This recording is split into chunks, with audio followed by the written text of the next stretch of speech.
Muy buenos días, queridos idontonautas. Les saluda su amiga Diana Montoya desde el aula virtual de inteligencia dental. El día de hoy con una interesante conferencia patrocinada por nuestros queridos amigos de COA Internacional. Es un gusto para mí presentarles al licenciado Joaquín Sánchez. Muy buenos días, licenciado. Cedo los micrófonos. Muy buenos días, Diana. Muchísimas gracias a Inteligencia Dental por estar con nosotros y por apoyarnos con su plataforma, con su gran convocatoria a una edición más de un evento de COE Internacional aquí en Inteligencia Dental. También aprovecho para agradecer a mis amigos de Septodont, a Fernando Flores, a Michael Cohen y principalmente a Nicolás Menoni, que yo sé que ha sido pieza importante para ayudar a realizar el evento de esta mañana. Y para nosotros es un gusto tener un invitado de lujo desde Perú, desde Lima, el doctor Oscar Hernán Arribas Plata, quien es un especialista en periodoncia e implantes por la Universidad Nacional Mayor de San Marcos, con doctorados en estomatología por la misma universidad. Y el día de hoy docente en la Universidad Privada Norbert Wiener, tanto en el posgrado como en diplomados. Muchísimas gracias, doctor Oscar Hernán, por haber aceptado esta invitación. Eh, Muchísimas gracias y muy bienvenido sea usted a esta plataforma de inteligencia dental. Muy buenos días, estimados colegas de México y de Latinoamérica. Bueno, gracias por la presentación desde aquí de Lima, Perú. Estoy en estos momentos para poder compartir mis experiencias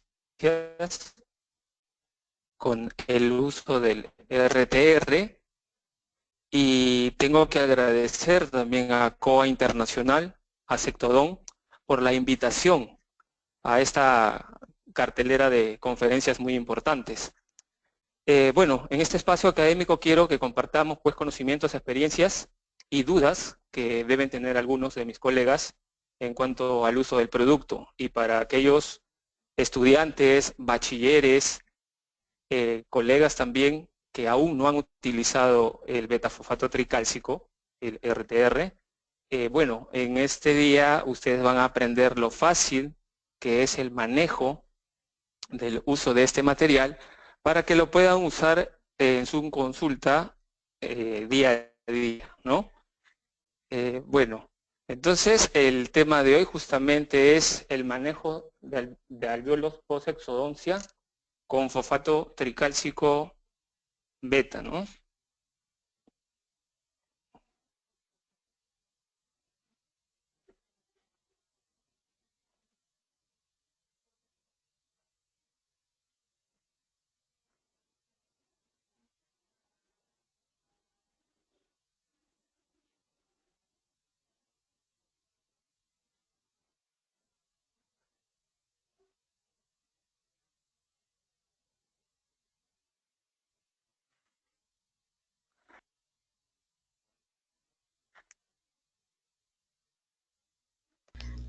Doctor Oscar, ¿nos escucha? Bueno, queridos colegas. Sí, aló, escucho.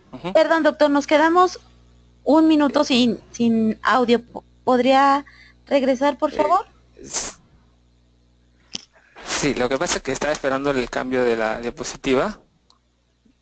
Lo estoy viendo en el otro equipo, ¿sí? Por los cambios que habíamos estado hablando. Ok. Entonces, bueno, queridos colegas, en esta diapositiva que ustedes pueden ver, voy a hablar, bueno, un poco de la historia de la regeneración ósea, la biología ósea. Vamos a tocar el punto muy importante de lo que viene a ser la exodoncia mínimamente traumática, la cicatrización del alvéolo, los mecanismos de los injertos óseos, materiales de injertos óseos que se utilizan, el beta-fosfato tricálcico, cuáles sus presentaciones, sus características y cómo podemos utilizarlos. Voy a mostrar casos clínicos casos clínicos, bueno, tratados en la consulta privada.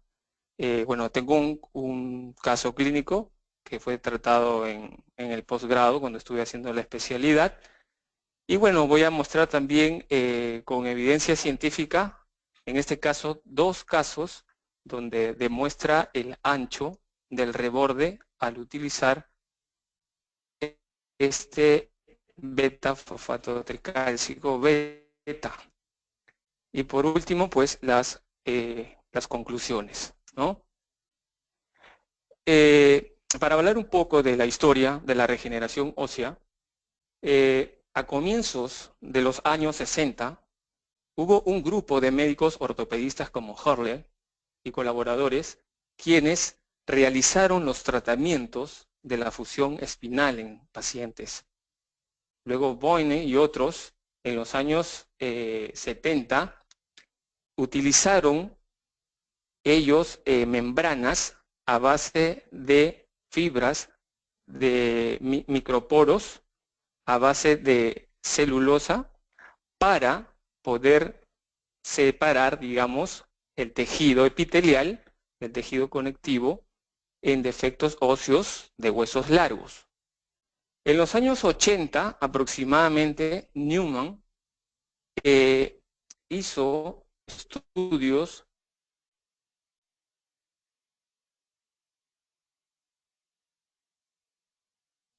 en defectos también los defectos óseos verticales.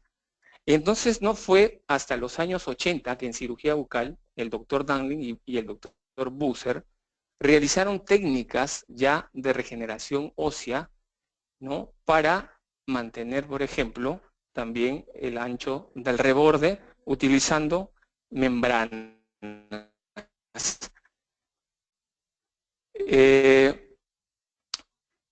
Bueno, la Asociación Americana de Periodoncia mantiene la posición que la recuperación periodontal, esto lo acordó en el año 2005, ¿no?, con un doctor también, Reynolds, que en el año 2003 hizo un metaanálisis de los defectos intraóseos desde 1966 hasta el 2002. En ellos acuerdan que los injertos óseos incrementan el nivel de hueso, pueden reducir la pérdida de la cresta ósea, incrementar el nivel de adherencia clínica, reducir la profundidad del sondaje y ayuda a la formación de un aparato de nueva adherencia.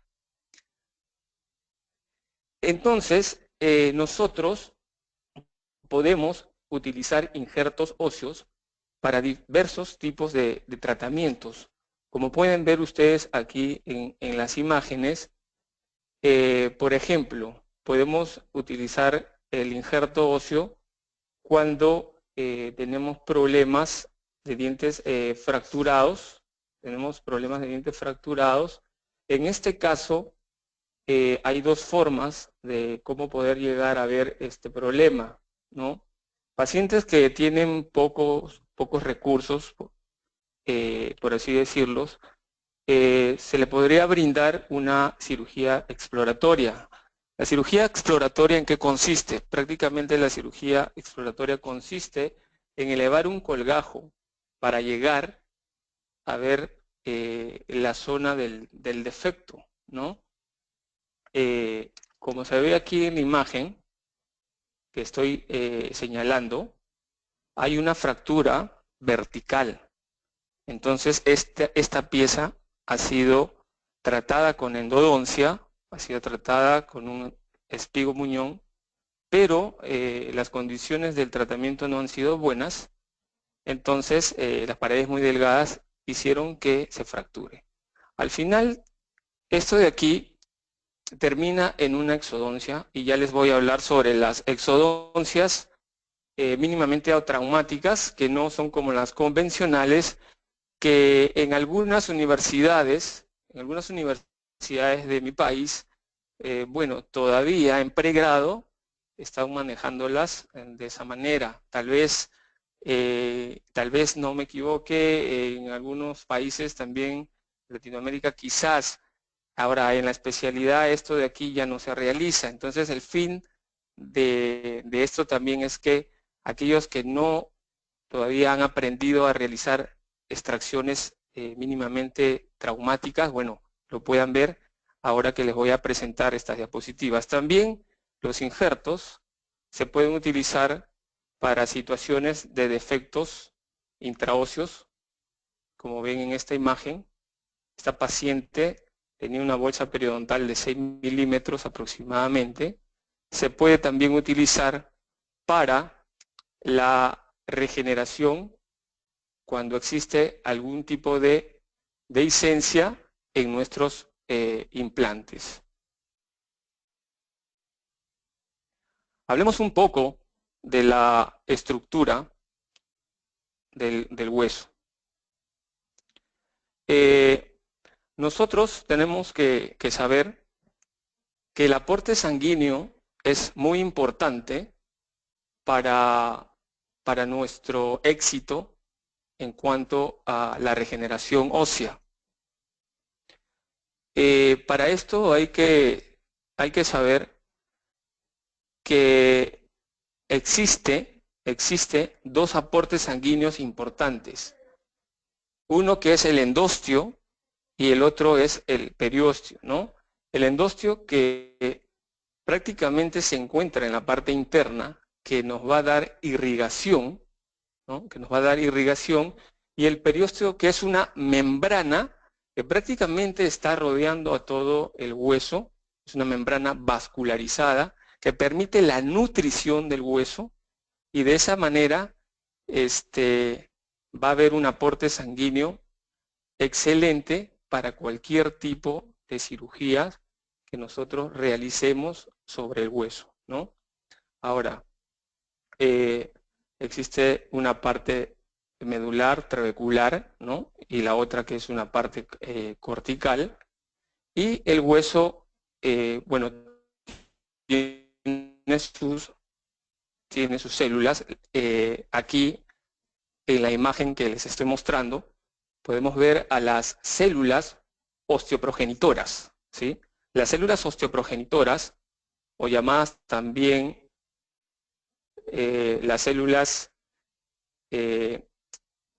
stem cell, son quienes se dividen para diferenciarse en otras células. En este caso pueden diferenciarse en osteoblastos, ¿no? También son llamadas células mesenquimatosas indiferenciadas, justamente por ese tema. Luego tenemos a los osteoblastos que vienen a ser células que secretan componentes orgánicos, ¿sí? Creando la matriz ósea, ¿no? Y más adelante estos osteoblastos se van a convertir en osteocitos, ya en un hueso más maduro, que estos osteocitos se mantienen en la matriz ósea. Y los osteoclastos que juegan un papel importante, porque sin ellos solamente, bueno, crecería hueso y no habría cómo eliminar el hueso. Entonces, nosotros estamos en un proceso constante de recambio. Tanto así que se habla que en 10 años nosotros podríamos cambiar todo un esqueleto entre la aposición y la reabsorción, ¿no? Entonces, los osteoclastos son células multinucleadas que secretan ácidos y enzimas para disolver justamente la matriz ósea. La calidad y la densidad ósea es una de las cosas muy importantes cuando se trata de hablar también de la colocación de implantes, que es parte del tema que vamos a ir viendo más adelante. Una de las clasificaciones más conocidas en cuanto a la calidad ósea, según Lincoln y Sarr, que fue realizada en el año de 1985, habla de 4 tipos de hueso. El tipo de hueso 1 es cuando tenemos demasiada cortical y casi nada medular. Entonces este hueso a veces lo podemos encontrar en la zona del maxilar superior, donde encontramos cortical, y esta cortical ya vamos a ver cómo es delgada en unos gráficos. Hay estudios que hablan que justamente se puede ver en tomografías y en cráneos el espesor de la tabla vestibular de 0,5 milímetros a 1 milímetro aproximadamente en diversos estudios. El tipo 2 es un hueso ideal para la colocación de nuestros implantes dentales. Hay mayor cantidad de medular y también reduce la cantidad de la cortical. Y el tipo 3 y el tipo 4 vienen a ser prácticamente huesos de densidades más bajas, pero la diferencia entre el tipo 3 y el tipo 4 se encuentra en el tramado o en la trama del hueso medular, ¿no? En el tipo 3 nosotros podemos ver que el entramado es más compacto y el entramado en el tipo 4 es como más separado. Entonces, nosotros tenemos que ver eso de ahí para tener éxito en la colocación de nuestro implante. Sobre todo, esto también va enfocado a que la zona de la regeneración sea muy buena si se trata de un diente posexodoncia en la cual se utiliza materiales de injertos, ¿no? Después, otra de las clasificaciones de la descripción macroscópica de la densidad ósea maxilar según Misch nos muestra los huesos, como pueden ver aquí, los clasifica en D1, D2, D3, D4, donde D1 corresponde esencialmente a hueso cortical denso y el D2 habla del hueso poroso de cierto espesor crestal y un fino trabeculado interno. El D3 es un hueso con una delgada cortical crestal y un fino trabeculado interno, y el D4, como ustedes pueden ver o observar, donde no existe cortical crestal, y el trabeculado constituye el total del volumen óseo. Ahora quisiera hablarles un poco o hacer el repaso de lo que vienen a ser las exodoncias convencionales, ¿no? Las exodoncias convencionales, aquellas exodoncias que se realizaban justamente mucho tiempo atrás. Yo soy odontólogo egresado en el año 2001, entonces tienen que tener en cuenta que la forma en la cual yo aprendí a realizar las extracciones dentales fue de una manera convencional, ¿no? Entonces, ¿qué nos decían a nosotros en esos momentos? Que primero teníamos que debridar, ¿sí? Debridar con estos botadores demasiado grandes, demasiado toscos, y una de las cualidades de la acción era que también teníamos que llegar a luxar el hueso a expensas de las tablas. Entonces ahí era donde la tabla vestibular, como les dije en un principio, mide de 0,5 a 1 milímetro, entonces era una tabla muy fácil de romper. El diente salía muy rápido, puesto que nos hacían hacer movimientos de vestibular hacia palatino o de vestibular hacia lingual. Entonces, el que extraía el diente más rápido era el mejor dentista, ¿no? En esa época.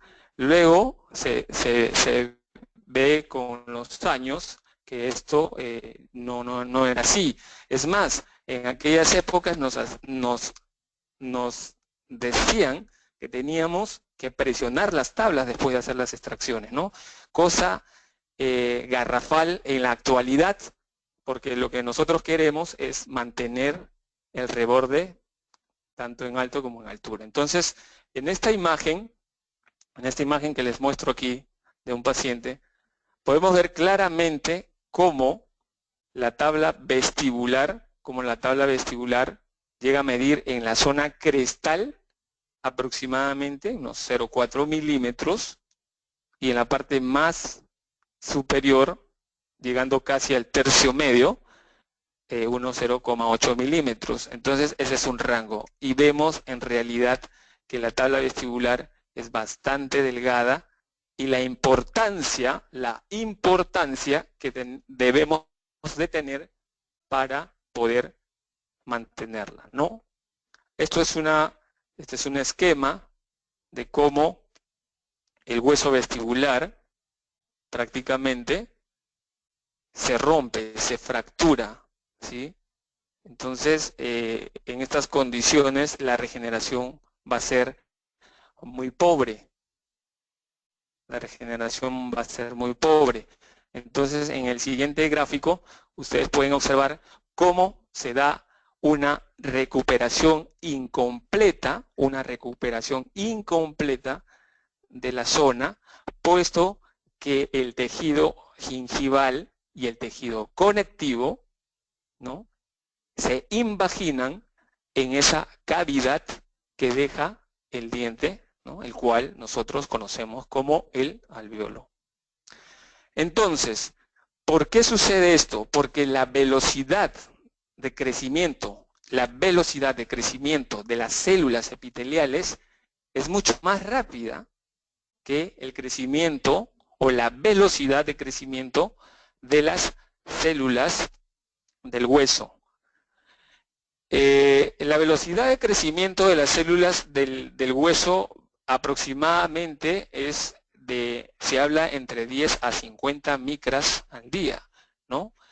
Y la velocidad de crecimiento del tejido epitelial es aproximadamente de 0,5 milímetros al día.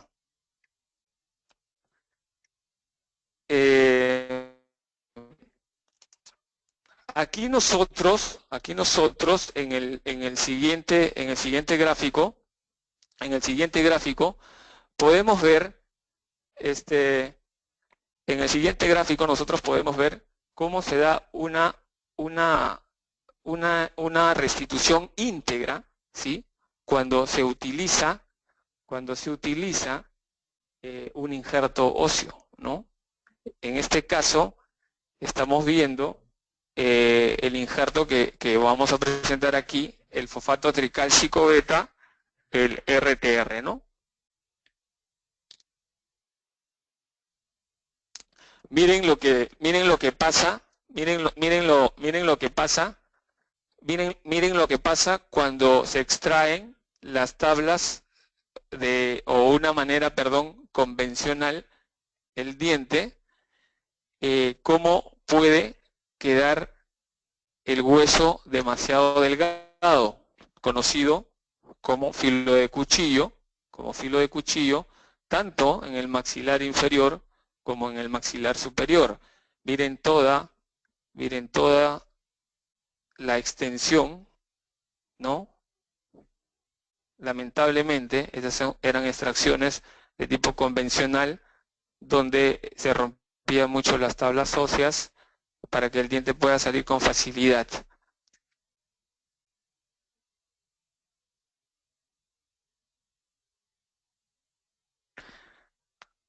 Muchos autores han reportado una pérdida de hueso media vertical de 1,5 a 2 milímetros, a un promedio de pérdida del 40 al 50% en el ancho del alvéolo, de 6 a 12 meses posexodoncia, con la mayoría de la pérdida ocurriendo durante los primeros 3 meses, ¿no? Entonces, estos estudios concuerdan con otros más, ¿no? Que siempre va a haber pérdida tanto en ancho como en altura cuando, no se respeta las tablas óseas, ¿sí? Y segundo, cuando no utilizamos algún tipo de relleno óseo para mantener el ancho y la altura de nuestro reborde.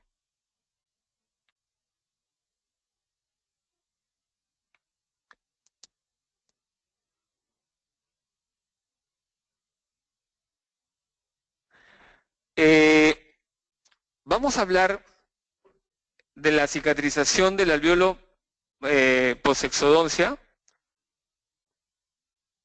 Vamos a hablar de la cicatrización del alveolo posexodoncia, ¿no? Bueno.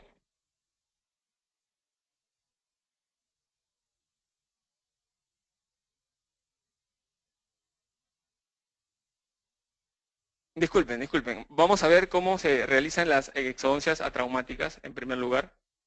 ¿Ya?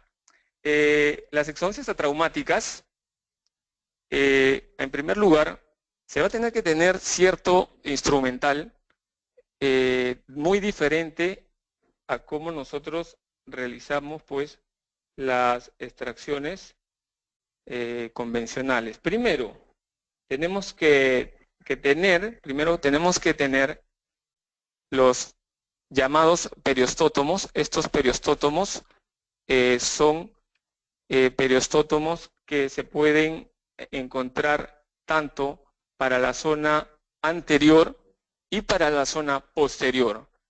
La diferencia es en la angulación prácticamente de la parte activa, de estos periostótomos. Entonces, primero utilizamos, como vemos aquí nosotros en la pantalla, un bisturí, especialmente un bisturí 15C, ¿ok? Un bisturí 15C, y hacemos una incisión a nivel sulcular para poder romper las fibras del ligamento periodontal. ¿Sí? Y luego vamos a ver nosotros el periostótomo. Este es el periostótomo para quienes aún todavía no conocen o no lo han visto. Esto es una herramienta muy eficaz, una herramienta muy fácil de utilizar, lo cual nos permite ingresar rompiendo las fibras del ligamento, y en algunas oportunidades este periostótomo puede ingresar entre la cresta, ¿no?, y el diente, para luego dejarnos luxar fácilmente el diente. Esta es la parte contraria al periostótomo. Es como un botador, pero muy delgado, donde nosotros nos podemos apoyar en las caras proximales, ¿sí? En las caras proximales que tienen, digamos, un poco o mayor grosor, obviamente, que las caras libres, como les había explicado al comienzo. Y bueno, vamos a encontrar luego que nuestro diente se va a encontrar más móvil, y tenemos que hacer movimientos de mesial a distal para poder extraerlos sin ningún tipo de complicación. Obviamente hemos tenido que tomar las medidas del caso, tomar una radiografía previa, ¿no?, para evitar de tener problemas en una exodoncia mínimamente traumática. No vayamos a encontrar piezas que tienen dilaceraciones extremadas, hipercementosis, ¿no? Y otra de las cosas que les tengo que indicar, que las extracciones de molares, todas deben ser seccionadas, ¿no?, a nivel de la forca, hacer odontosección para poder extraer pieza por pieza, para de esta manera conservar el hueso interradicular, como lo vamos a ver dentro de poco, ¿sí? Aquí pueden ver en la imagen cómo el hueso vestibular está intacto. Se hizo un colgajo para cerrar la zona, ¿sí? Pero, bueno, este paciente fue tratado hace muchos años. En la actualidad no es necesario hacer un colgajo, podemos hacer un punch, podemos retirar del paladar, por ejemplo, un pedazo de tejido conectivo o epitelial, y poder colocarlo encima de la zona. Si mantiene las 4 paredes, el coágulo se dice que es un relleno o un material de injerto ideal en el cual podría conservarme las tablas. ¿Cómo se da la cicatrización del alvéolo posexodoncia? Primero, al momento de la extracción, vemos un sangrado y una formación del coágulo, ¿sí? Entre 48 horas y 72 horas post-extracción, todavía se mantiene un poco de coágulo sanguíneo y empieza la formación de tejido de granulación. A las 96 horas o 4 días post-exodoncia, vemos un coágulo residual, el tejido de granulación aún presente, ¿sí? Y va a empezar la proliferación del tejido epitelial a nivel de la cresta, ¿no? A nivel del margen gingival.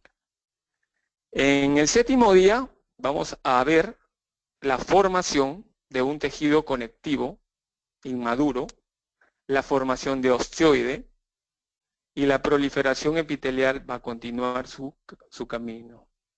Y a los 21 días, el tejido conectivo, ¿no?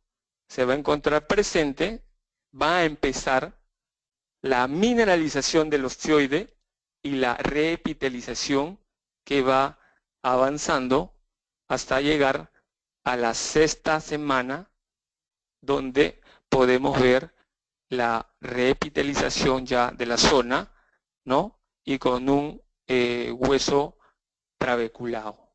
Esta es la manera como cicatriza un alvéolo post-exodoncia sin la regeneración, sin la utilización de un injerto óseo. Aquí podemos ver un caso clínico, vamos a ver un caso clínico, donde el paciente prácticamente llegaba a la consulta.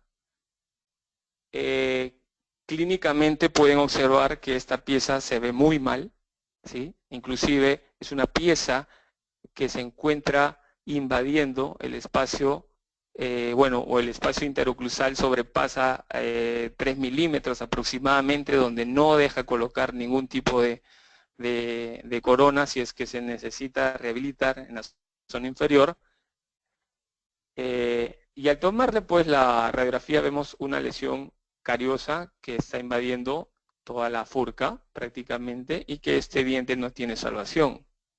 Entonces al paciente se le indicó la extracción, se le hizo una exodoncia mínimamente traumática, se colocó el relleno óseo y una de las características importantes del RTR es que el RTR en cono, como su composición tiene colágeno tipo 1 bovino, mantiene las partículas unidas, ¿sí? De tal manera que funciona como un sticky bone y no necesito colocar una membrana, no necesito juntar los tejidos, como pueden ver aquí, y esto es su cicatrización después de 18 meses. Entonces vemos cómo tenemos conservado el ancho del reborde y una radiografía solo periapical.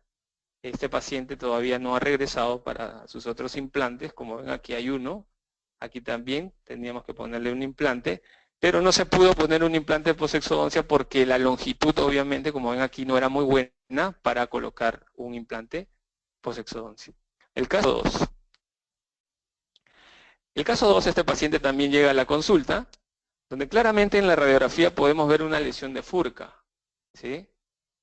Evidentemente, bueno, por las características clínicas del sondaje y radiológicas, podría yo ya tener una idea de que esta lesión podría ser una fractura, ¿no? A nivel furcal. Este paciente, bueno, vino referido de otro lado, donde bueno, le quisieron hacer otro tipo de tratamientos, pero la tomografía nos sacó de todas las dudas, estuve en la razón, el paciente quedó contento y tomó la decisión de hacerse la extracción dental. Y miren ustedes cómo se conserva intacta la tabla, ¿sí?, interradicular. ¿Por qué? Porque el diente fue seccionado y de esa manera nosotros podemos evitar el rompimiento de las tablas vestibulares. Hacemos el relleno del injerto al ras del margen gingival. Y una de las cosas que este material, el RTR, nos permite es que podemos nosotros cortarlo con un bisturí, pero hay que cortar, como se dice, en un solo golpe, para que esto de aquí, digamos, no se pueda desperdiciar o esparcir, de tal manera que la mitad de cada cono podría entrar en cada zona de la raíz de la molar.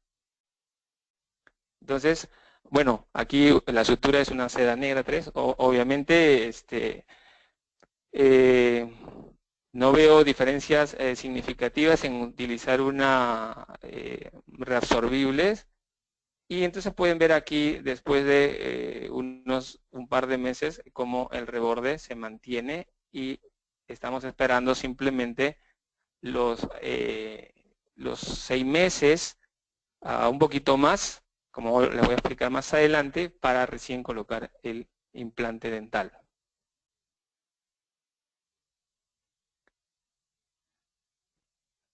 La clasificación de los materiales de los injertos.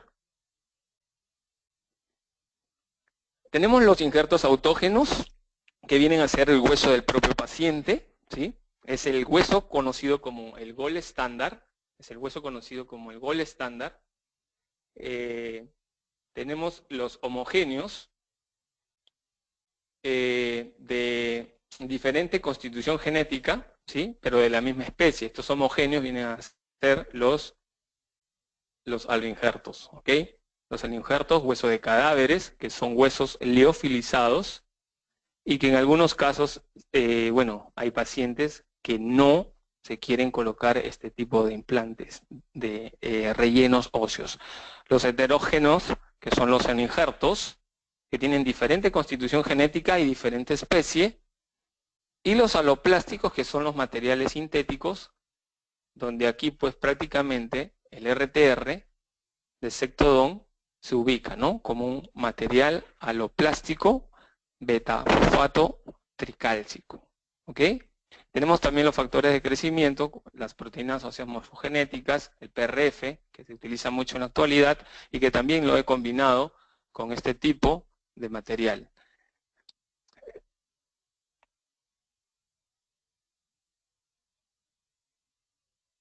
Ahora, tengo muchos pacientes que prácticamente eligen un material sintético, le tienen terror al hueso liofilizado humano, algunos al hueso bovino. He tenido experiencias utilizándolos, el hueso bovino. En mi caso, bueno, no me fue muy bien. Utilizo el RTR desde el año 2008 a la fecha, muy seguido, muy frecuente. Es un material bastante efectivo, bastante eficaz, ¿no? Los mecanismos de los injertos óseos, tenemos a la osteogénesis, que prácticamente lo da únicamente los huesos autólogos, ¿no? Los autoinjertos, ¿no? Los autoinjertos. Entonces, estos autoinjertos prácticamente hacen crecer el hueso por precursores propios osteogénicos, ¿no? Entonces, el autoinjerto tiene las 3 propiedades de osteogénesis, de osteoinducción y de osteoconducción. Es el único que tiene estas 3 propiedades. Y la osteoinducción son materiales de injertos que prácticamente realizan que las células mesenquimatosas indiferenciadas se transformen en células óseas para la regeneración del hueso. Y la osteoconducción simplemente viene a ser la utilización de un biomaterial, bioinerte, claro está, que nos va a proporcionar andamiaje y evitar que el epitelio justamente se invagine en la zona del defecto.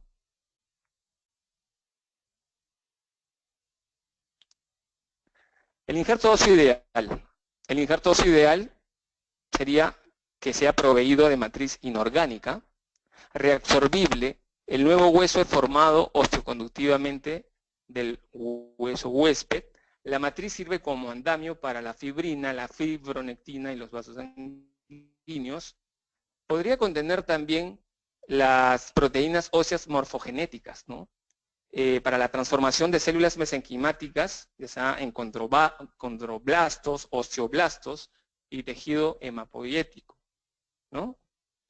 Y lo ideal que sea osteoinductivo para la formación del hueso.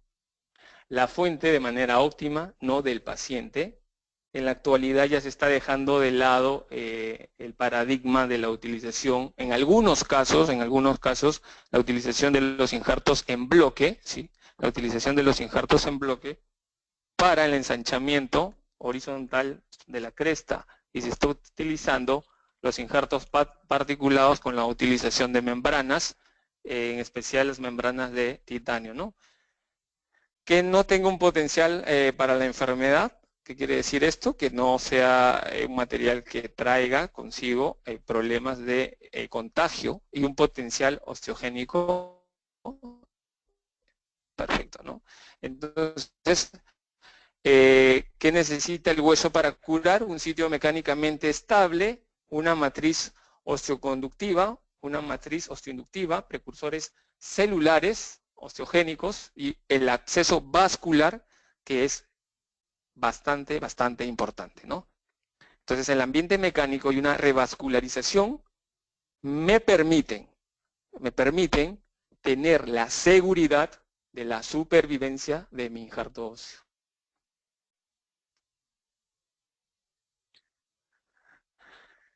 Luego tenemos la incorporación de los injertos óseos, ¿sí? Cómo se incorporan los injertos óseos dentro de la zona del defecto.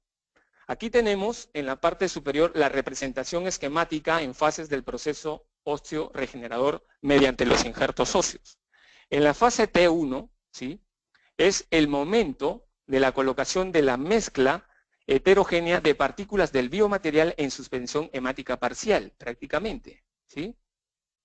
Y la fase T2 es el momento de la reparación con formación de una mezcla heterogénea compuesta, formada por hueso nuevo y partículas del biomaterial. Entre la fase T1 y la fase T2 se produce el proceso de la cicatrización de la zona, bajo el empuje del fenómeno de la aceleración local, se produce la formación del coágulo, del tejido de granulación, el desarrollo de la angiogénesis y la neoformación ósea. Y luego vemos la fase 3, que es el momento de la regeneración con la formación de una fase homogénea constituida por tejido óseo vital, neoformado y funcional.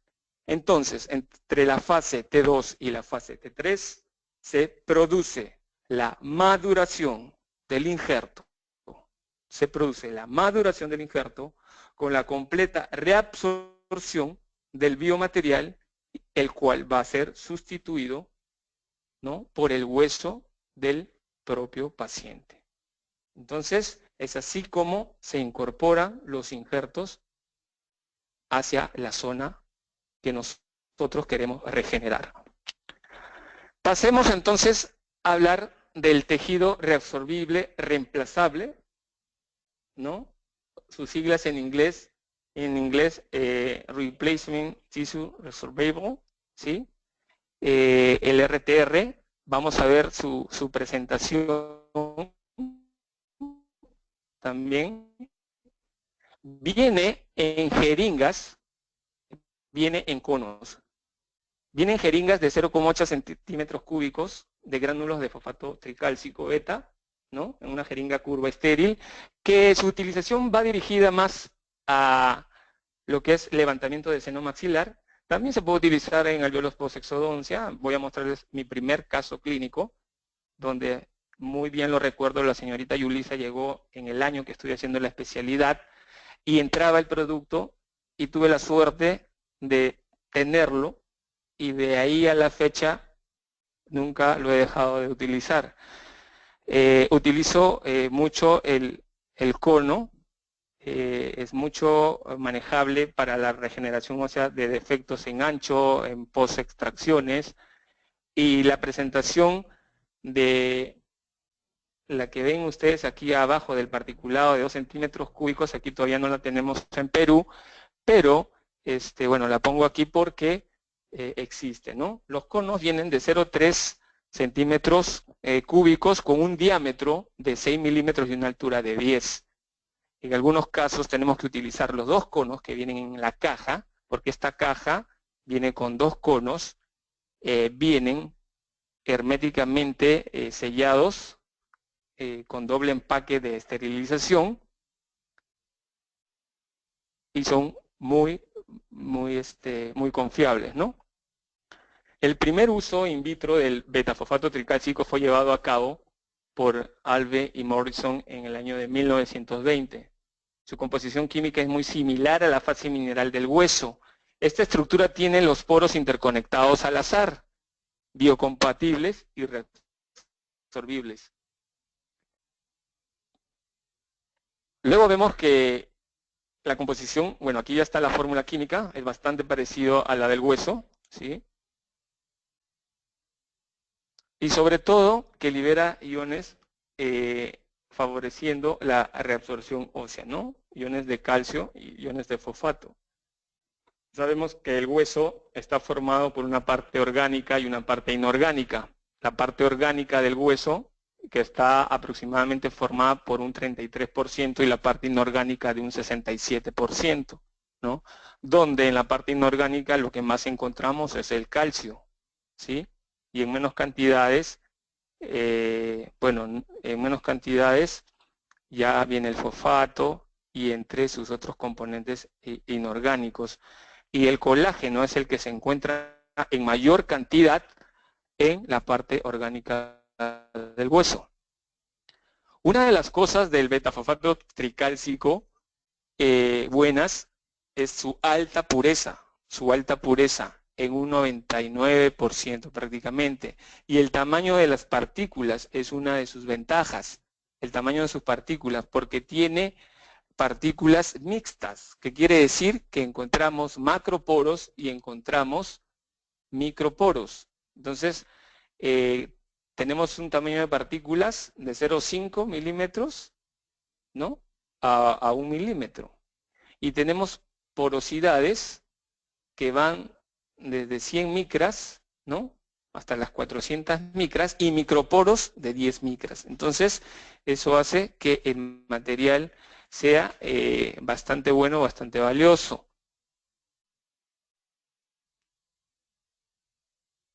La fase beta es menos soluble que la fase alfa, obviamente. La diferencia de estos es en la temperatura. Otra de las cosas que deben de ver en los productos de regeneración ósea de los injertos es la sinterización que le dan a las partículas.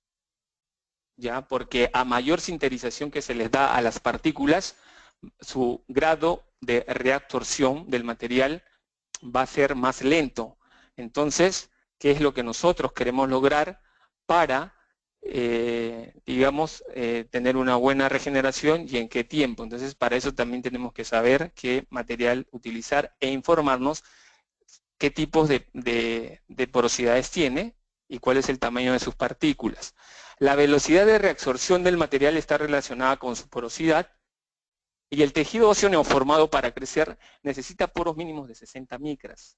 ¿Ya? Entonces necesita poros mínimos de 60 micras para crecer. Entonces este material es ideal porque tiene menos cantidad de tamaño en cuanto a lo referido. Entonces, el tamaño de las partículas es importante porque permite una interconexión mecánicamente estable y previene la desintegración también fagocítica. Entonces, los mecanismos de acción del betafosfato tricálcico, ¿no? RTR, es que es un material osteoconductor facilitada por la interconexión entre los poros. Tiene una reabsorción y sustitución por el hueso del propio paciente. También hay una absorción de proteínas del suero a la superficie del injerto.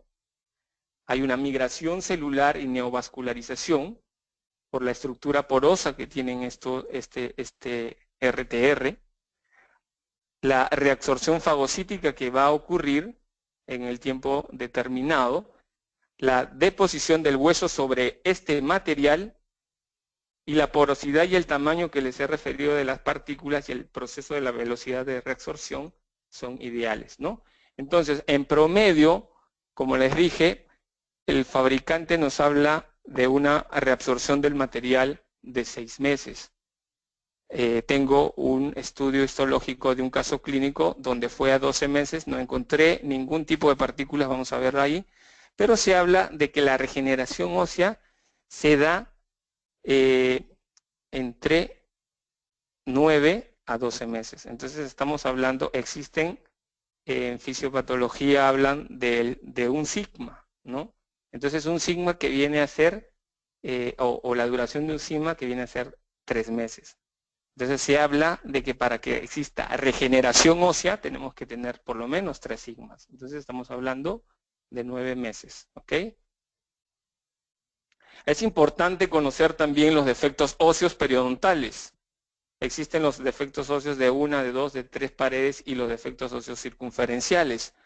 Cuando nosotros tenemos defectos óseos de 2 o de 3 paredes, podemos hacer regeneración ósea, podemos intentarlo. En una de 3 paredes mucho mejor, pero en un defecto óseo de 1 pared, lamentablemente, por la poca vascularización que existe, es imposible que ganemos hueso. Ahora, quiero hablarles ya de lo que son los casos clínicos para que puedan venir las preguntas. Acá viene lo más interesante. Este es un paciente que llega, en este caso es un paciente que llegó a la universidad, donde usé por primera vez el RTR.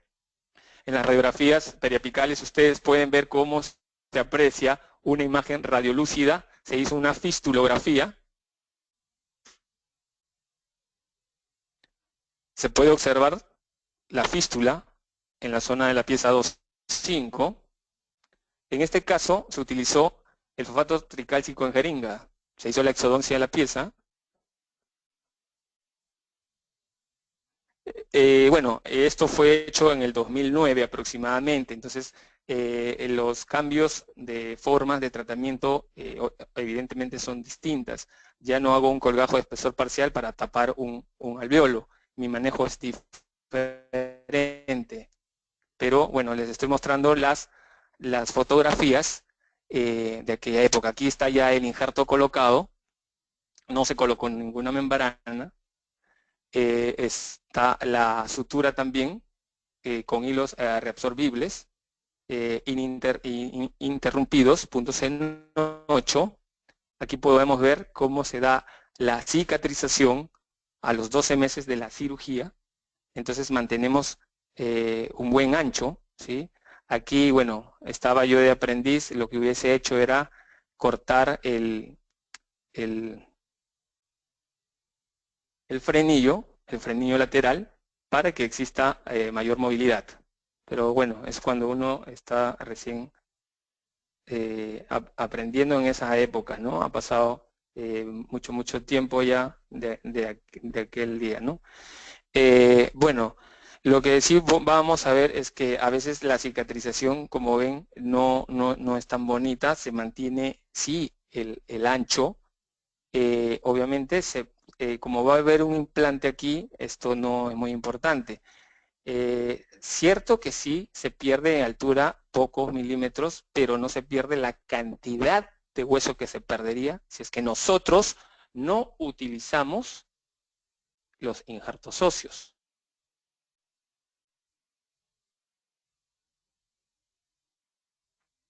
Vemos la radiografía periapical, vemos cómo el hueso prácticamente se encuentra en un nivel horizontal bien marcado, ¿sí? Hay buena regeneración. En este caso se realizó un mapeo clínico por ser una sola pieza dental. Lo ideal siempre es tomar una tomografía, pero bueno, esto se trabajó en la especialidad, se quiso conocer el mapeo clínico, y bueno, llegamos a las medidas del hueso, se hizo un colgajo, como pueden ver aquí en la imagen, a espesor total, manteniendo siempre, me gusta mantener las papilas para evitar la reabsorción que existe en la zona, ¿ok? Aquí ya se está, o ya se hizo la preparación. Ya se hizo la preparación para retirar un pedazo de tejido óseo, llevarlo a patología, ¿no? Para que puedan observar y que nos den los resultados si es que solamente hay hueso o es que todavía podría existir la posibilidad de encontrar un relleno de fosfato tricálcico. El estudio histológico mencionó claramente que no había fosfato tricálcico, ¿sí? El fosfato tricálcico se había reabsorbido y había una neoformación ósea.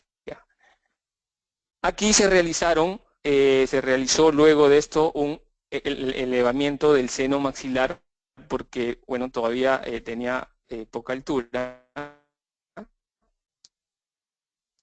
con los osteótomos que pueden ver en la imagen, ¿sí? Entonces, bueno, se hizo el levantamiento de Summer, se colocó el implante y se hizo otra vez la sutura, ¿no? Entonces tenemos ahí las imágenes de cómo llega el paciente con su fístula, su regeneración, la colocación del implante. Pero hay una cosa, ¿no? Que obviamente con esa técnica de levantamiento de Summer con osteótomos no sabemos si es que hemos roto o no la cortical, o perdón, la membrana de Snyder. La cortical obviamente se tiene que romper, la membrana de Snyder no. Entonces pasaron los años y ella se siguió siendo mi paciente para otros implantes porque como tuvo varios dientes así, bueno, tuvimos que hacer otras extracciones para hacer otros implantes. Cuando se necesitó las tomografías para estos implantes, ahí nos dimos cuenta que efectivamente no había habido problemas y que todo el levantamiento del seno maxilar estuvo perfecto. Esta es ya la parte de la activación del implante, la parte protésica,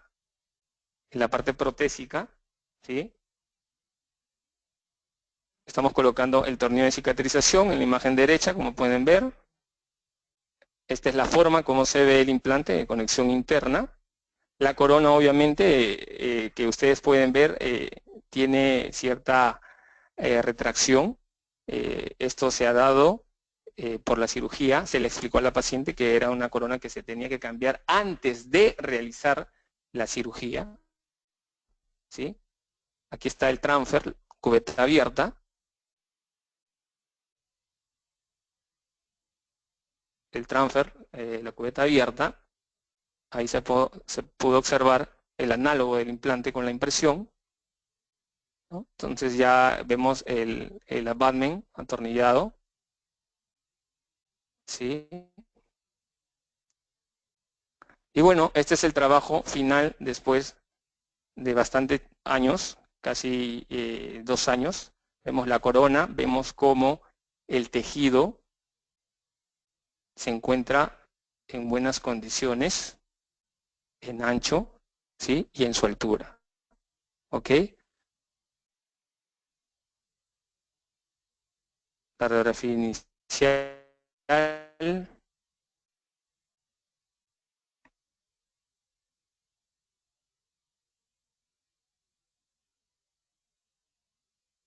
La radiografía de la regeneración.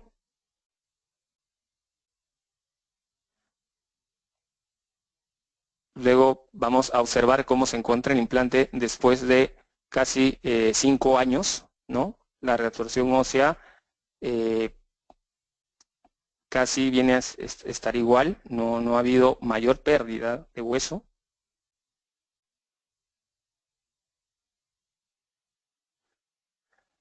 Y otro caso interesante aquí que les quiero mostrar es esta paciente que llega con un central superior derecho, con una movilidad grado 3. Prácticamente este diente se encontraba ya en el aire, ¿no? Era un descuido de la paciente realmente. Es una paciente con poca cantidad de tiempo. Y aquí están sus endodoncias. Prácticamente, si pueden ver, la radiografía tiene un perno increíblemente grande, casi del tamaño de la raíz. No han hecho aquí recuperaciones de espacio. Obviamente tenía que fracasar.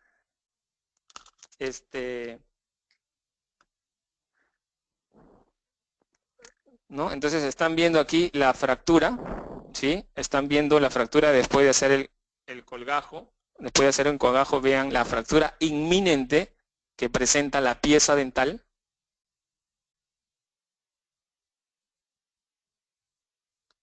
Aquí estamos haciendo ya la extracción de la pieza. Ya no hablemos mínimamente traumática, ¿no? Porque ya no tenemos pared vestibular. Miren el tamaño del perno, es increíble. Y veamos la pieza totalmente fracturada.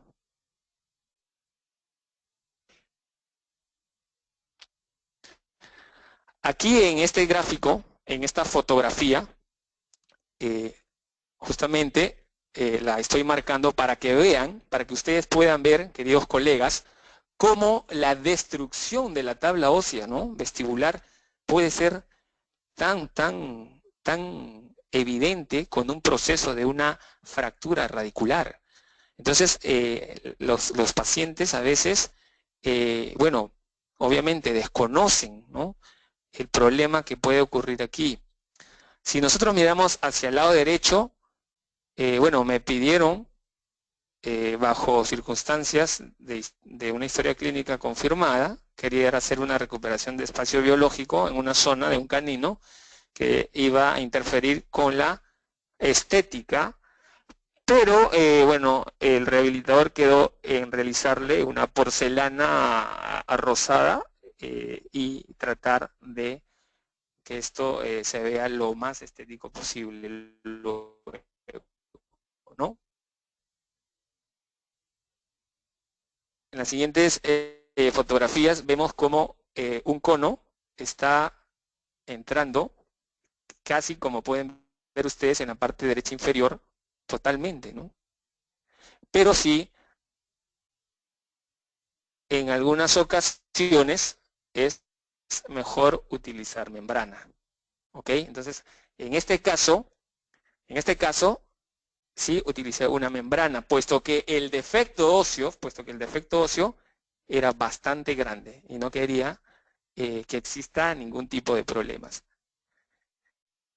Las suturas, ¿sí? Las suturas con Vicryl, obviamente no se ve nada bonito, ya después de hacer una regeneración bastante grande. Y esto es el resultado después de año y medio aproximadamente, donde también se le explicó a la paciente que iba a haber, obviamente, las recesiones, en este caso, exposiciones de cuello, perdón, por las cirugías, ¿no? ya que había pérdida, y siempre hay migración del tejido hacia, en este caso, la parte apical superior.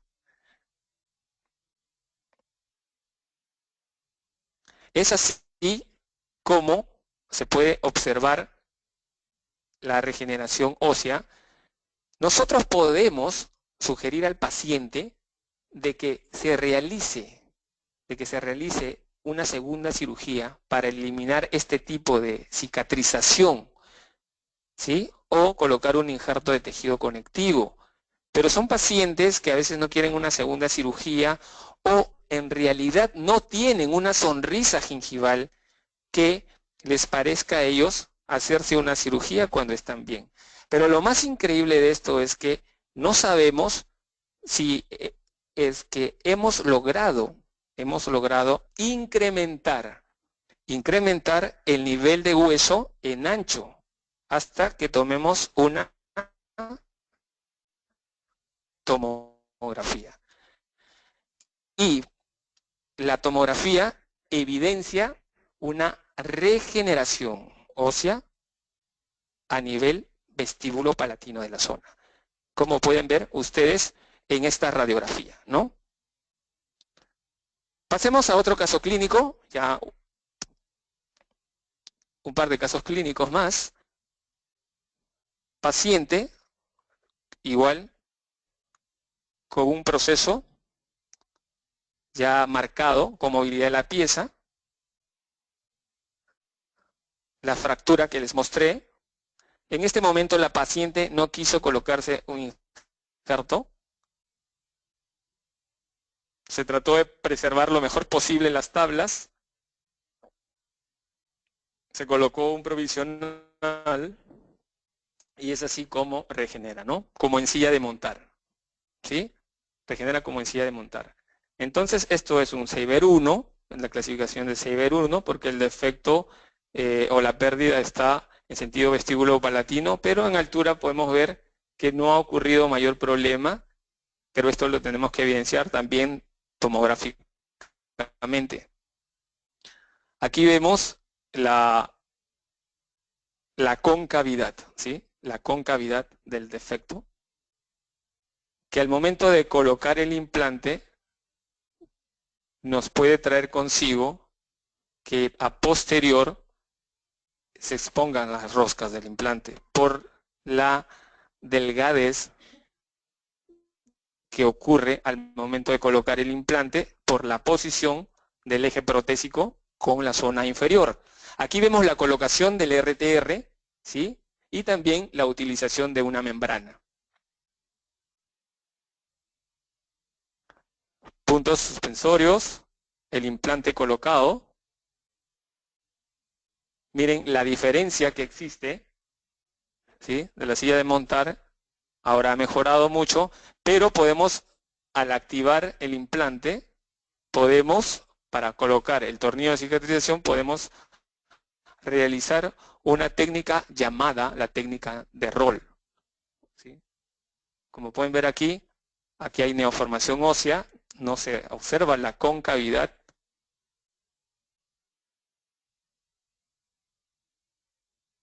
Estamos haciendo el rol, las suturas. La parte protésica, el transfer, impresión, cubeta abierta, el pilar, y aquí quedó también una cicatrización que pudo haberse mejorado con una cirugía tipo peeling, pero la paciente no quiso. No quiso, no se le puede obligar, no se le veía mal al sonreír, ¿no? Pero pueden ver cómo se ha podido ganar en ancho también aquí, en este caso, ¿no? Y lo sorprendente es que aquí teníamos una curvatura en la tabla vestibular y gracias a la regeneración ósea tenemos un perfil recto marcado de tabla, ¿no? De hueso cortical. Entonces, se puede evidenciar cómo el el RTR, el fosfato tricálcico, ¿no?, está dando buenos resultados. Esto fue una tomografía en el 2013, esto, la tomografía en el 2015.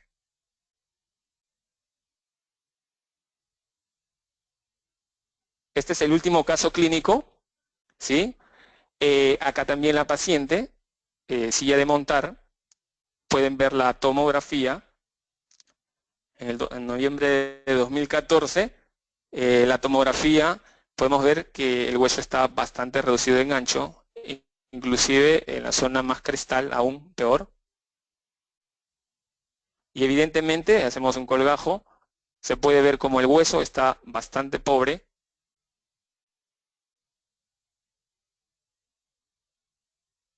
Se pone un pin de paralelismo para tomar una placa para ver si estamos correctamente bien. Al colocar la fresa un poco más gruesa, se está rompiendo la tabla vestibular, como ven aquí.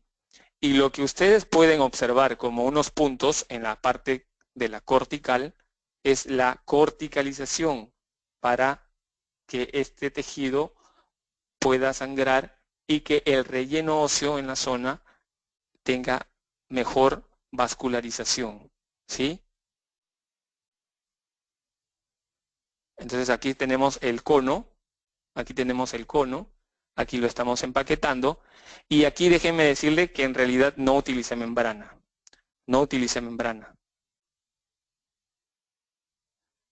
Estos también fueron los resultados. Como les dije, la cicatrización en el tejido es favorable, pero no se ve muy bonita, pero podemos mejorar esto con otra segunda cirugía. Como son pacientes de la consulta privada, no son pacientes de cursos, a veces estos pacientes, como no tienen sonrisa alta, no ven la necesidad de realizarse una segunda cirugía. Entonces, obviamente por ética tampoco yo les puedo obligar, pero lo que hay que ver aquí no solamente es la parte clínica, porque el ancho está perfecto, pero ¿qué pasa si yo tomo una tomografía y no hay hueso? ¿No? Esto es después de que coloqué el implante. Vean, siempre mantengo las papilas. Aquí hay que hacerle todo un trabajo de rehabilitación. Ya está la paciente con ortodoncia, ¿sí?, en la parte inferior, para que pueda entrar una corona en una posición ideal, puesto que esto traería problemas en la confección de la prótesis y un traumatismo de oclusión sobre el implante. Y miren ustedes, efectivamente, muestra una tabla ósea marcada, ¿ok?, en el implante. Inclusive el informe del radiólogo lo mencionó así. Entonces, para mí esto fue una alegría, ya que tengo muchos casos clínicos más para poderles mostrar, pero nos tomaría muchísimas horas, tanto de posexodoncias, de aumento de cresta. Estoy esperando los resultados de algunas tomografías, pero fíjense bien cómo puede mejorar el RTR, ¿no?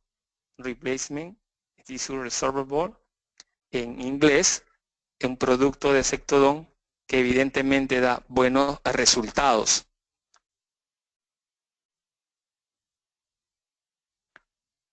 Este es el primer artículo que Sectodon publicó en su revista de casos de colección, ¿no? Entonces, para mí fue algo gratificante. Tengo muchos más, estoy esperando, los he entregado, ya los publicarán. Entonces, queridos colegas, espero no haber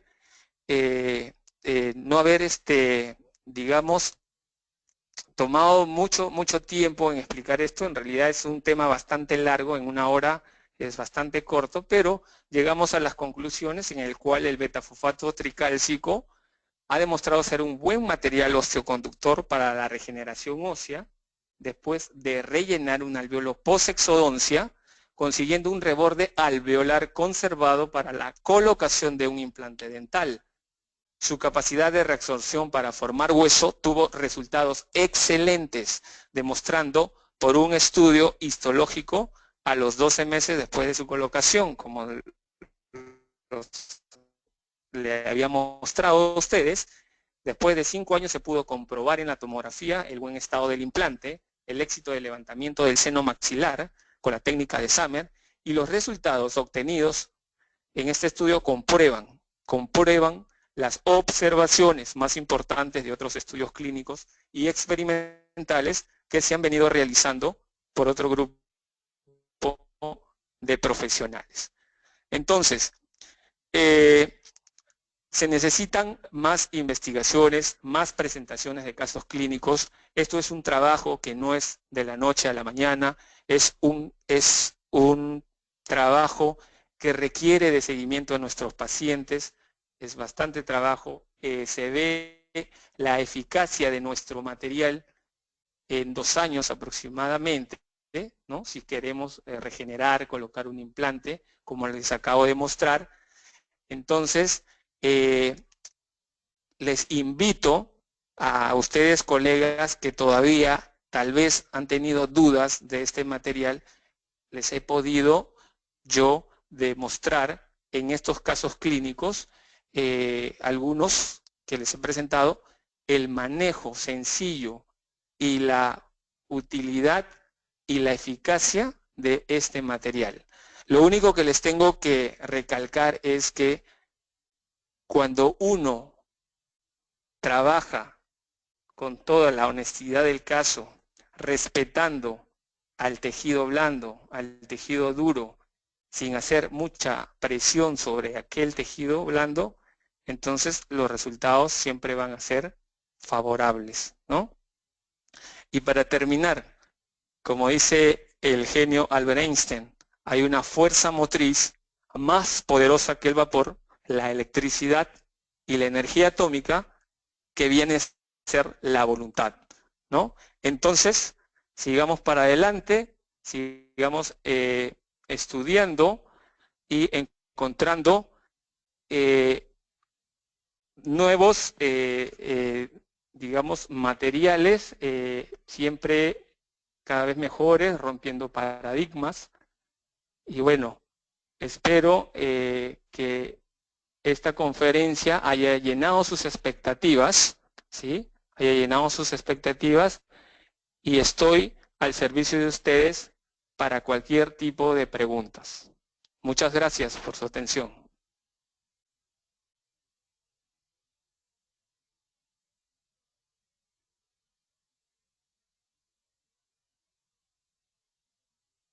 Muchísimas gracias, doctor Oscar Hernán.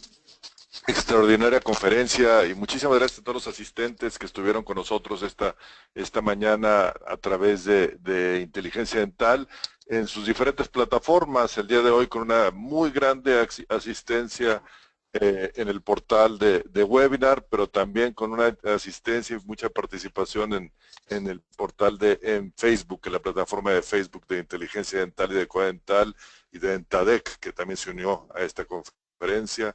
Muchísimas gracias. Muchas gracias, Oscar. Vamos a tener un pequeño sondeo respecto al CADI en pantalla. Les pedimos por favor que nos confirmen si usted desea que le sea acreditada su constancia CADI, constancia de asistencia digital. Por favor, marcar sí. En caso contrario, marcar no. Quiero suponer, Héctor, Diana, me podrán corregir, que si alguien estuvo presente a través de Facebook, puede hacer llegar un mensaje inbox a Inteligencia Dental a través de Facebook, confirmando su constancia de asistencia digital. Pues bueno, nuevamente gracias al doctor Oscar Hernán, gracias a Septodont, a Nicolás Menoni, a Michael Cohen, a Fernando Flores. Muchísimas gracias pero principalmente a ustedes y al doctor Oscar Hernán por haber participado de parte de COA Internacional. Muchísimas gracias. Vamos a contestar algunas de sus preguntas recibidas tanto a través de este sistema de GoToWebinar como a través de Facebook en unos momentos más. Gracias. Bueno, tengo que estar agradecidos a COA Internacional, a Sectodon por la oportunidad, y a todos mis colegas que se han tomado el tiempo de escuchar esta conferencia, ¿no? Les agradezco bastante también. Muchísimas gracias. Y cuando esté listo para las preguntas, usted me dice, doctor, si quiere le vamos ayudando leyéndolas. También usted las puede ir siguiendo en la pantalla, pero mientras va siguiéndolas, le podemos ayudar leyendo algunas. A ver, por favor, en la pantalla no las veo. Si quiere empezamos. El doctor Daniel Vázquez le pregunta, lo felicito por su disertación, considerando que encía invade y se regenera más rápido que el hueso, quería por favor que repita por qué no usa membrana que evite la invaginación de encía en alveolo y por ende perdería lugar en altura el nuevo hueso. Ok, gracias por la pregunta. A ver, este material tiene diversas presentaciones. El material que yo les estoy mostrando en la utilización de los casos clínicos es el que viene en la presentación de conos, que no solamente viene el hueso, el beta-fosfato tricálcico, sino que tiene en su composición un colágeno de tipo 1 que le da al material una propiedad de a la vez rellenar el defecto, también le da una propiedad como de membrana, puesto que estas partículas no tienden a esparcirse, sino que se mantienen juntas. Entonces, ya no hay necesidad de utilizar membrana en algunos defectos óseos, no en todos, como les había referido. En alvéolos posexodoncia, que mantengo las 4 paredes, obviamente no voy a utilizar una membrana, pero si tengo pérdidas de hueso, como he mostrado en las exodoncias por fracturas radiculares, entonces tengo que poner una membrana, ¿sí? En el último caso clínico no puse membrana, puesto que también quería darle chance al material de querer observar si este colágeno tipo 1 colocado de esa manera me excluía al tejido, ¿sí?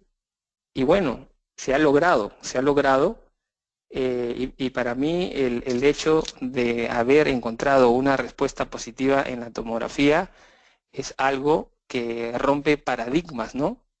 Claro, esto es solo un caso clínico, no estamos hablando de una investigación o un metaanálisis, es un caso clínico, pero justamente de ahí parten las nuevas investigaciones, ¿no? Porque en la actualidad se está usando hueso bovino, hueso desproteinizado con la colocación de membranas, pero bueno, los paradigmas se rompen y esto es un solo caso clínico donde pueden ver que no he tenido la necesidad de colocar una membrana, solamente el injerto RTR. Muchas gracias. El mismo doctor Daniel Vázquez hizo algunas otras preguntas, como si hubiera riesgo de infección considerando que el fosfato quedaría expuesto al medio bucal. También pregunta si se puede mezclar con hueso bovino. ¿Qué opinión le merece la técnica del socket shield? ¿Qué tan duro es el hueso que se forma? Y bueno, y hay varias preguntas también de cuántos meses hay que esperar para colocar un implante al usar fosfato. Ya. A ver. Sobre la infección en la cavidad oral, no he tenido problemas, ¿sí? No he tenido problemas con infecciones al dejarlo expuesto en cavidad oral. Tenga en cuenta de que tenemos que trabajar primero en una zona que esté limpia. Si el diente tiene algún tipo de problemas, de abscesos, lo ideal es dar antibióticos una semana antes para que la carga bacteriana obviamente disminuya en bastante. Entonces, colocando este material y dejándolo expuesto de esta manera, no he tenido ningún problema, ya que la revitalización, bueno, como hablamos en la teoría, empieza a completarse a la primera semana, luego sigue su proceso. Por esa parte no hay ningún problema. Lo otro es que cómo es el hueso, me preguntan, después de la regeneración. Las veces que yo he entrado para colocar implantes sobre este hueso, el hueso tiene una densidad aproximada entre un grado 2 y un grado 3, ¿sí? Entonces no está mal. Mostré un caso clínico de un implante colocado sobre la regeneración, ¿sí? Sobre la regeneración a 5 años y han podido ver cómo esto de aquí no ha habido pérdida de hueso y otra de las cosas es que se puede evaluar con las unidades Hounsfield, ¿sí? Pero las unidades Hounsfield en realidad pues son unidades que se manejan que no son exactas, pero que nos pueden dar una idea de la densidad de hueso. Sería bueno también estudiarlas de esa manera. ¿Ok? Muchas gracias. Voy a pasar a una pregunta aquí en Facebook, en donde el doctor Patricio Bunay preguntó que no entendía la razón por la que no es recomendable presionar las tablas al momento de la extracción. Perfecto, perfecto. A ver, doctor, no se recomienda ya presionar las tablas después de la extracción. Eso era parte de la conferencia justamente donde yo mencionaba las extracciones convencionales, las cuales me enseñaron en las épocas de los 98 más o menos, que yo estaba cursando mi pregrado y nos decían juntar las tablas. He mostrado cómo se realizan ahora las exodoncias mínimamente atraumáticas. El hecho de presionar las tablas es un hecho en el cual usted téngalo por seguro, la regeneración que va a ocurrir en ese sector va a tener problemas en el sentido horizontal, ¿sí? Y en el sentido obviamente también vertical, porque ya por estudios se conoce que hay pérdida de horizontal y pérdida vertical. Entonces, sumado a la presión de las tablas, es muy probable que la regeneración de este reborde vaya a quedar muchas veces en filo de cuchillos, si es que se ha perdido un poco de tabla vestibular, y es por eso que se evita en la actualidad la presión de las tablas, ¿sí? Muchas gracias. La doctora María Edna Julieta pregunta, buen día doctor, ¿usted recomendaría el uso de RTR como uso cotidiano post-extracción, independientemente del tratamiento a realizar, como implante o prótesis convencional?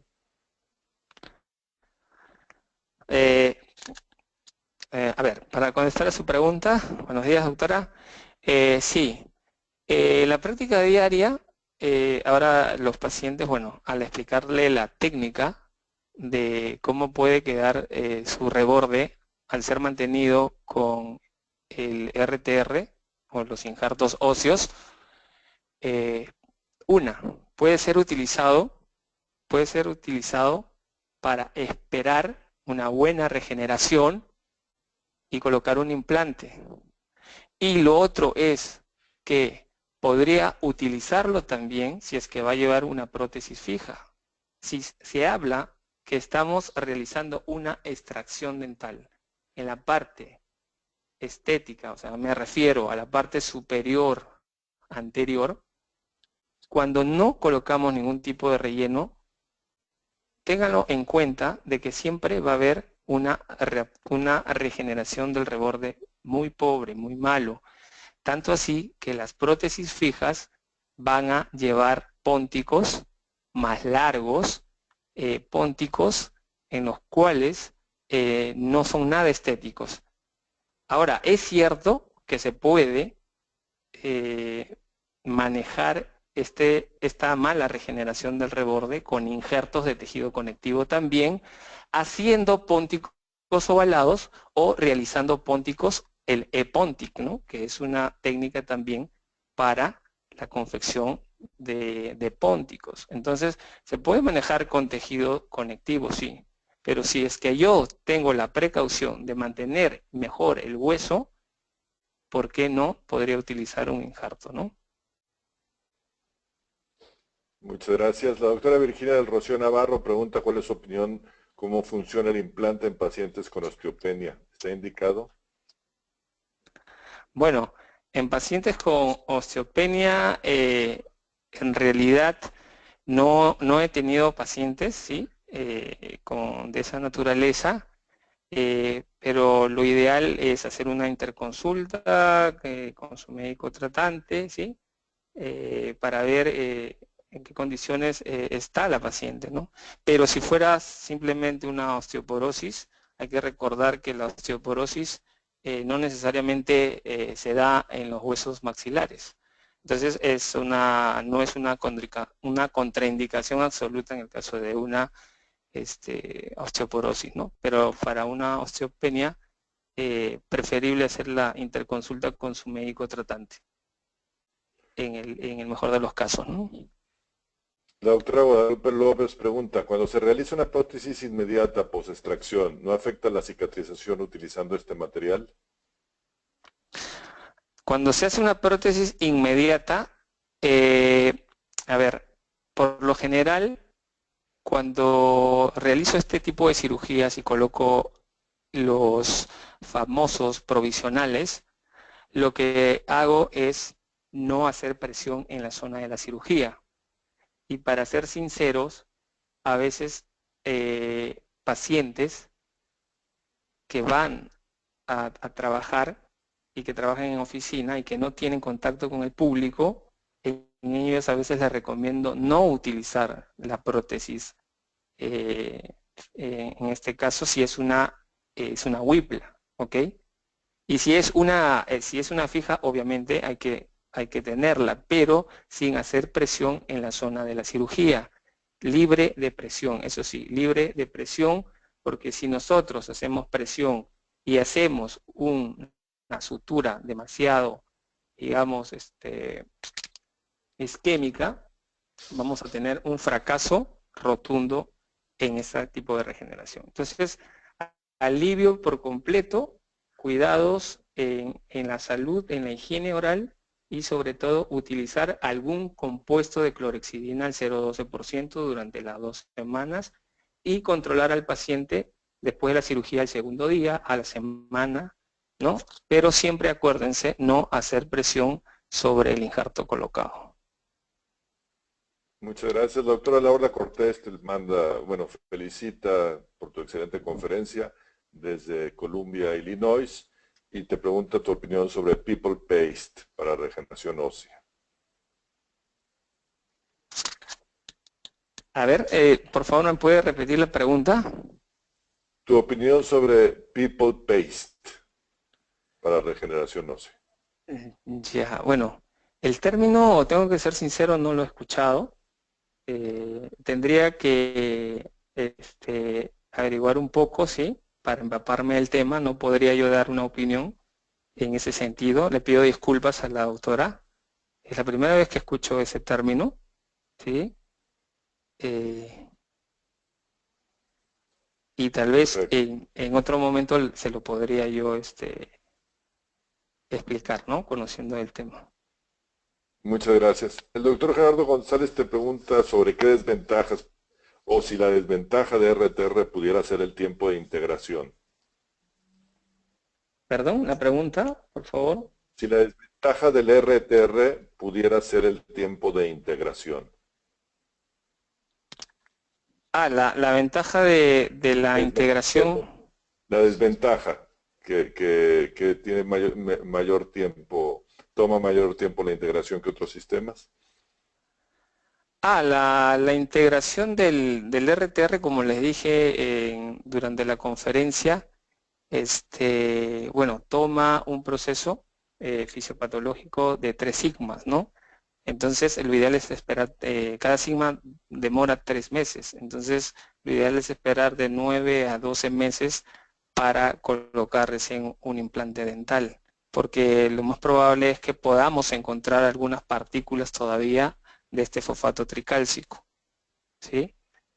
Algunos tipos de materiales se reabsorben mucho más rápido, pero el problema es que al reabsorberse muy rápido, no le da tiempo al crecimiento del tejido óseo y los resultados son malos.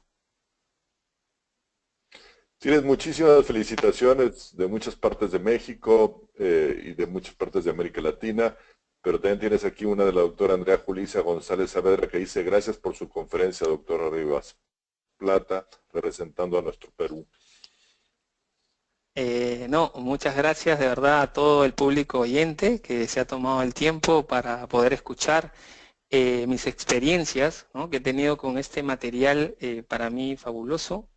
Créanme que cuando la señorita Yulisa me contacta a mí, yo ya tenía casos clínicos, varios de ellos, en mi historial de la consulta clínica, ¿no?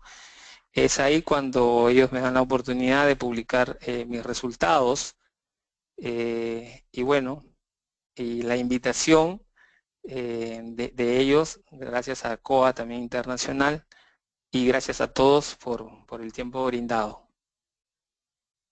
Muchas gracias. La doctora Jessica te pregunta cómo utilizas los conos en alveolos de dientes multirradiculares. Ya. A ver, también lo expliqué ahí, pero lo voy a volver a explicar.